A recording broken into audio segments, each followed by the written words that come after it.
which is the whole point. How do I know what's right? By refining my ability to know what is.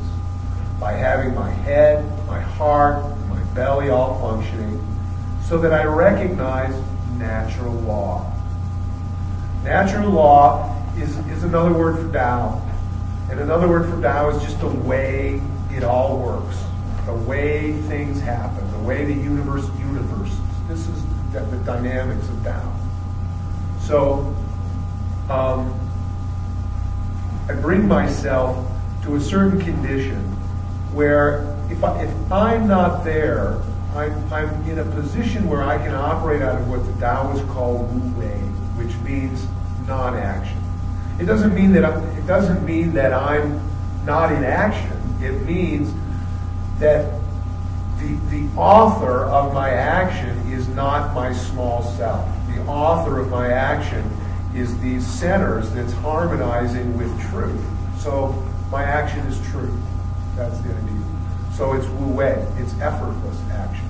It's action that's perfectly in harmony with the Tao. And that's why they talk about it as the watercourse way. The Tao is the landscape. And the watercourse way is the way that the water obeys the rules of where water can flow and where water can't flow. And that's why Lao Tzu says the best of men is like water, because he flows according to the laws of the Tao. And I got to remove myself out of the picture to some degree to do that. So what's one aspect of natural law that I think it's critical for martial arts, and it's critical that we lift it out of the position of martial arts also. When I said the sword represents the possibility of all destruction. Anybody have an idea about that? What's the nugget of natural law in relating to human beings? It's a good thing I did this, actually. Confucius said it first, but everybody's said it. Confucius says it as, don't do to other people things that you do not want done to you. And he calls it the test of measuring with oneself. And this is a positive use of the self, where you can put yourself in the person's situation. You can say, well, this is what it would be like for this to happen to me, right? And this is natural law because it transcends all culture. And that's another point of why I'm wanting to come here, because I wanted to save you guys all from moral relativism. Okay?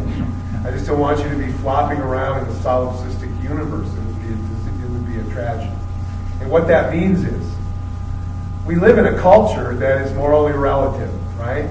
That means they say, well, okay, over here, it's fine to smoke pot. Over here, you're going to jail for it.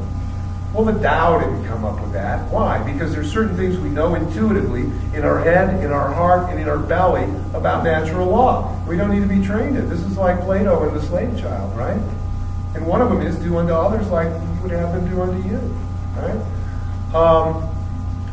We understand, for example, that natural law is timeless. If there's something that's incorrect for me to do, it really wasn't correct for me to do 1,000 years ago, and it wasn't really going to be correct for me to do 1,000 years from now. We also understand intuitively that natural law is the same for everyone. If there's something that's wrong for me to do to you, it's also wrong for you to do it to me, and it's wrong for the Queen of England to do it to you. It's wrong for the Pope to do it to you. There is no divine dispensation from natural law. Natural law is just what is, and it doesn't give a shit about humans. It's just what is. Natural law, if a baby is climbing out of a balcony, natural law doesn't care. Gravity, pull that baby right down, right? That's natural law. We can't vote to change natural law. If there's something that's incorrect for me to do to you, you can't all vote and give me the power to do this thing to you. Because natural law doesn't care about that. Natural law says, don't do to others what you don't want done to you. That's it, bottom line. It means polity won't change that. It means a religious doctrine won't change that. This is natural law. But you're going to come to understand it not through here. It has to come through here also, and through here. How does it come through here? Because I understand that other creatures love life too, like I love life when I measure for myself, right? So I have to respect them. If I'm going to carry around something like this that can chop somebody right in half, I better understand natural law. See? If I have a factory that can destroy the lives of thousands of people, I better understand natural law. Because there are other aspects to natural law that Buddhism talks about as karma. You don't have to believe in karma, but if you perfect your mechanism for perceiving truth, you will come to an understanding of it through experience. Right? So these are important things, and it isn't just for martial arts. This is the backside of why is the world in disorder, right? Is that clear? We kind of came all the way around there because people don't operate with virtue. Now, what's the unique, interesting thing about it? There's a lot of oxymoronic paradoxes to this. For example, I go through this process of martial arts and I find all this resistance inside of myself that has to do with this energy locked against itself. And what Reich called it was fear of life. Fear of life. That there's an energetic capacity in you is fearing life.